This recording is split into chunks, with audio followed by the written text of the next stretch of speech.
José Noguera Santaella es economista, profesor de la Universidad de Chile, donde lanzó en estos días que tuvo reunión en la Asamblea y dijo que la escasez podría cesar en 6 meses si existiera voluntad política. Y además me gustó mucho un planteamiento que hizo donde dice que la inflación podría llegar a reducirse hasta el 2%, pero tiene que haber información, transparencia, rendición de cuentas, todas estas cosas. No le quiero quitar más tiempo, profesor, para que sea usted mismo el que nos diga, es decir, cómo sacar a Venezuela de este atolladero económico. ¿Cómo logramos ese milagro? El milagro de que no es una guerra económica, sino autoinfligida, y qué bueno que nos diga. Bienvenido además, un profesor con mucha experiencia, venezolano. ¿Cuántos años de trabajo tiene usted ya, profesor? Tengo ya 25 años fuera del país, ¿no? 25 años fuera del país y está viviendo en Chile, dando clases en la Universidad de Chile, ¿no? Pero viaja para muchas partes siempre a que lo escuchen o a ser escuchado. Sí, voy a conferencias y cosas de esas, pero o sea, yo viví en otros países, ¿no? Claro, tiene 25 años fuera del país y trabajando y ejerciendo su profesión. Así es. Lo mismo. 25 años. Bueno, yo daba clases aquí hace mucho tiempo en la Universidad Católica y en la Universidad Central de un tiempo, ¿no? Bueno, así que sus alumnos lo recordarán. Pero bueno, cuéntenos un poquito cómo se puede hacer para reducir superar esta crisis económica, profesor. Mira, lo primero que uno tiene que entender es que no es una crisis económica, son varias crisis económicas. Venezuela tiene una crisis que es coyuntural, o sea, lo que está pasando en este momento, que tiene que ver fundamentalmente con la escasez. Pero tiene una crisis, que es la que yo digo que tú en 6 meses más o menos la pudieras resolver, por poner una cifra un poco más, un poco menos. Pero tiene un problema que es mucho peor. Venezuela tiene 40 años que no crece. Un país que tiene 40 años estancado, tú no puedes hablar ni siquiera entonces que es una crisis, porque uno no está en crisis 40 años, ya es una situación permanente. Es un problema estructural que va más allá de eso. Y yo siempre he hablado de que dentro de la economía venezolana y dentro del debate venezolano sobre los temas económicos, han habido 3 cosas que poco se han señalado, que es lo que yo llamo los 3 fiascos. Los 3 fiascos de la política venezolana en materia económica, yo digo que son la política monetaria, es decir, el manejo de la inflación, que ha sido pésimo. Aquí se hace exactamente lo contrario de lo que dicen los libros de texto. La otra es la política comercial o industrial, algunos lo llaman de una forma, el otro de otra, y lo otro es la política petrolera. Venezuela tiene 40 años que la producción de petróleo en promedio no aumenta. Cuando se nacionalizó la política, el petróleo en el año 75, se producían más o menos unos 2,5 millones de barriles de petróleo, que es lo que se produce más o menos hoy, quizás un poco menos hoy incluso. Entonces, pero tenemos 3 veces más población. Entonces, ¿cuál ha sido el éxito de la política petrolera? Y eso no es algo que nada más viene de Chávez, es algo incluso que viene de antes. O sea, es un problema de mucho más profundo. ¿Y estamos viviendo una hiperinflación o no? Es una buena pregunta. Mira. Mariela, te felicito. Gracias, Bocaranda, ¿me puedo ir? Profesor, ¿me responde? Ya te voy a responder. La gente le gusta frases escandalosas. Hiperinflación. La hiperinflación en Alemania fueron 50.000% al mes. Por decirte un caso extremo. Es la segunda más alta del mundo. La primera fue la de Hungría, que llegó a 70.000% al mes. Los teóricos o la gente, realmente los teóricos, la gente que hace trabajo en el tema, usualmente para de alguna forma separar aquellas economías que son hiperinflacionarias de las que no, fijan un límite, una raya. Por encima de esa raya decimos que es hiperinflación y por abajo decimos que es 2. Y básicamente hay dos rayas que se pasan. Una es la de 30% mensual y la otra es la de 50% mensual. Pero desde el punto de vista estadístico, desde el punto de vista de los estudios técnicos, eso es relevante. Pero eso no quiere decir que en la práctica, si tienes 30 en vez de 29, la cosa sea mucho mejor o peor. O sea, que eso es algo relativamente subjetivo y realmente es algo gradual. Pero como no hay estadística para medirla de esa forma, simplemente tienen que hacerse uso de estos trucos. Pero veía una cosa, como usted me estaba hablando de esto, cuando usted dijo recientemente en algunas de las conferencias que ha dado, que es posible reducir la inflación de Venezuela a un 2%. ¿Cómo hacemos eso?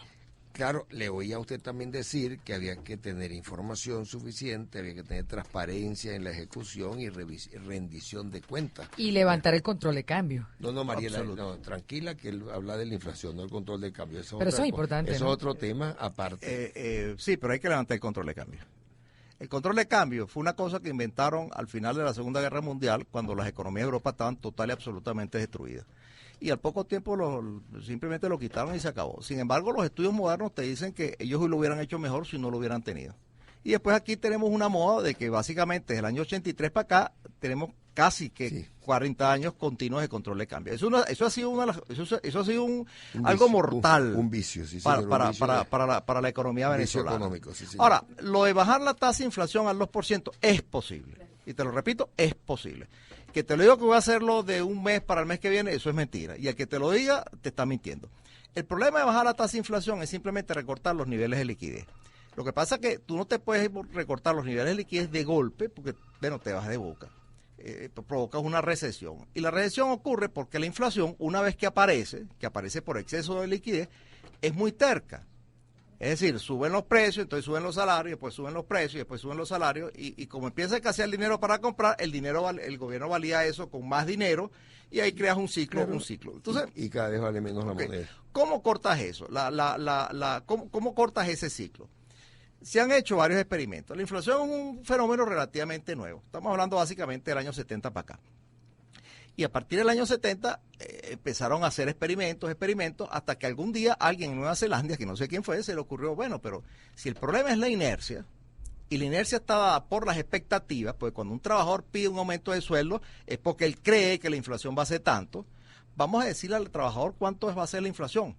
Entonces el gobierno le dice al trabajador, mire, la inflación va a ser de 50, o va a ser 20, 30, 2, 1. Y el trabajador adapta sus expectativas en base a lo que le dice el gobierno. Pero, por supuesto, para que eso funcione, hay una palabra mágica, y es que el trabajador tiene que creerle. ¿Y cómo haces tú para que le crean? Tú tienes que darle información, y no es nada más información las estadísticas. Es información las estadísticas, es información los modelos matemáticos, es información los análisis que se hacen. En el Banco de Inglaterra, las reuniones de la directiva se publican. En el Banco Central de Colombia, que es algo que yo no sabía, me acabo de enterar de esto, las reuniones se graban del último año. Y es aquí al lado. Entonces, por este caso, un vecino. En Chile, donde está dando clases en la universidad, el Banco de Chile también las publica todas las reuniones y todas las minutas y todo. Y aquí no sabemos nada. No, aquí más bien el presidente del Banco Central tiene la potestad de decir que toda la información es secreta. O sea, se basa en el secretismo, que eso es un mito que de hace muchos años, que ese mito hoy en día nadie lo cree. Excepto las novias. Está acusado de la misión teta arreglada, que es otra cosa más qué bonito. todavía. Teta equipada me gusta más. Sí, señor. Teta equipada es que se llama. Teta equipada. Okay. Entonces, cuando tú dices, yo pido credibilidad, tú tienes que dar información, y esa información tiene que ser creíble. De ahí la importancia de la transparencia. Y la otra cosa que es difícil siempre, que uno se fija un objetivo y ese objetivo pegue exacto. Entonces, bueno, tú rindes cuenta de qué pasó y por qué no pasó y qué vas a hacer y cómo lo vas a arreglar, etcétera, etcétera. Y de esa forma, los países han logrado, ustedes deben haberse dado cuenta que a partir de los 90, de golpe la inflación dejó de ser un problema en el mundo.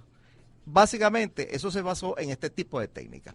Y hay países que, claro, que bajaron la inflación de 10 a 2, pero hay otros países que lo hicieron de 1000 a 2, como es el caso de Israel, por ejemplo, o países como Chile lo hizo. ¿De 1000 a 2 Israel? Sí. Qué bárbaro. Ya vimos antes el fenómeno en Perú, cómo lograron bajarla también. En Perú, bueno, ellos lo hicieron un poco distinto, pero ese es un ingrediente que está cercano. Argentina mismo, ¿cuántos años tuvo esa inflación, hiperinflación y toda aquella locura? Y la bajaron hasta que llegaron los Kirchner. Sí, señor, así es. Y así es. El caso de Chile, por ejemplo, ya bajaron más o menos de 30, por ahí a 2, por ahí, o sea, 2 entre 1 y 5, pues, ¿no? Por ahí anda. ¿Y Argentina? Argentina ahorita anda con 2 dígitos, no sé cómo estará exactamente en este momento, ¿no? Pero la tuvieron alta, la bajaron y volvió a crecer. Subir, exactamente. Pero tenemos también Ecuador mismo, que la mejoró. Lo que pasa es que Ecuador adoptó el dólar. Ah, claro. Que esa es otra cosa, pero el dólar, si tú adoptas el dólar, tú paras la inflación de golpe, pero el dólar es un arma de doble filo. ¿Por qué? Es un arma de doble filo porque el dólar está sujeto a lo que llaman los shocks asimétricos. ¿Qué es eso? Suena feo, ¿verdad? Uh-huh. La cuestión es la siguiente. Supón tú que en California, en Estados Unidos, hay una recesión y en Nueva York hay un boom. Bueno, el californiano agarra su maleta y se va para Nueva York, se acabó. Pero y la política monetaria se adapta al país como tal. Pero si en Estados Unidos hay un boom y en Venezuela no lo hay, pues el venezolano no puede agarrar su maleta e irse a Estados Unidos. Y la Reserva Federal no va a adaptar su política a Venezuela, la va a adaptar a ellos. Eso, de alguna u otra forma, es lo que está ocurriendo en España ahorita. España, el problema de España se resuelve con una devaluación o se resuelve con una expansión monetaria. Pero ellos no pueden porque el resto de Europa no se adapta a la necesidad de España. La comunidad completa. Y hay una cosa adicional. El español no se vaya a trabajar a Alemania. Porque es difícil para una persona de, no sé, de Navarra o de Galicia agarrar sus corotos e irse para Alemania. Profesor, pero se van los más pobres sí se han ido a buscar trabajo con los... Pero no se han ido suficientes. Ajá, okay. O sea, no es suficientemente masivo, porque la movilidad es uno de los grandes problemas de Europa. Que la movilidad es difícil por las diferencias de lenguaje, por las diferencias de cultura, que es algo que no tiene un americano dentro de Estados Unidos y es algo que no tiene un venezolano. Aquí la gente vive en Boconó y se va a Caracas. Ay, como me pasó a mi familia, exactamente. No, o en Valencia. Aquí hay un ejemplo de eso. O en Valencia, o en Valencia. No, y ahora tiene Europa el de gran drama de todos estos... ¿cómo se llama? Inmigrantes que están llegando de todas partes y está ahora caótica la situación. Hoy toman la decisión de mandar más bien a muchos a Turquía y darle apoyo a Turquía para que los mantenga, porque no aguantan ya tantas Pero cosas. aquí se sube el sueldo a cada rato, se siguen imprimiendo billetes, ojalá que saquen el billete por lo menos de 1.000, porque esto es una tragedia ir a un cajero automático todos los días, tienes que sacar por lo menos 4 veces. Lo que pasa es que ese es parte del problema coyuntural que yo te hablo. O sea, tú resuelves esos problemas que no son tan difíciles de resolver a la larga, porque tú el problema de la escasez de billetes lo resuelves imprimiendo billetes en margen de denominación, punto. Eso no es algo tan difícil. Pero el problema de bajar la inflación, si eso toma varios años, eso no lo haces tú, este proceso no lo haces tú de un año para el otro. Por ejemplo, en el caso de Chile, eso duró alrededor de 7 años, algo así, ¿no? Pero claro, uno va observando el progreso a medida que pasa el tiempo. Estamos conversando, amigos, con José Noguera Santaella, economista, profesor de la Universidad de Chile, venezolano, que ha participado en una cantidad de situaciones inflacionarias, de problemas económicos en Europa, en lo que fue la Unión